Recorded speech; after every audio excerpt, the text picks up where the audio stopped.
барилгын хан хамгийн том талбай эзэлдэг учраас одоо ханаараа илүү дулаан алдна гэж үзнэ. Тэгэхдээ өрөөний агаар хамгийн халуун хэсэг нь дээшээ хөөрдөг учраас дээврээр алдах гэдэг. Цонхууд мэдээж ханаас 10 дахин их дулаан алддаг. За зүгээр шалбал харьцангуй бага боловч дулаан алддаг. Энийг бас л зайлшгүй дулаалах шаардлагатай байдаг. Яг хаагаараа дулаан алдаад байгаа ямар хөө төвшөнд байгаа юм бэ гэдгийг хүн бол өөрийнхөө мэдрэмжээр үнэлэхэд бас хэцүү л дээ. Тэгэхээр зайлшгүй мэрэгжлийн хүмүүст хандах ёстой юм. Дулаан шийдэл төслийн хүрээнд бид нар дулаалгын зөвлөх гэдэг хүмүүсүүдийг бэлтгэдэг.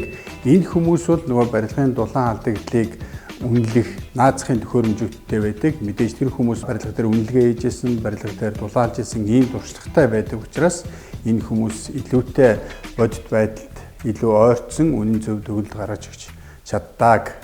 Тэр ч утгаараа би бол одоо илүү мэрэгжлийн хүмүүст хандаж бас үзүүлж харуулж зөвлөгөөгөө аваарай гэж зөвлөмөр байна.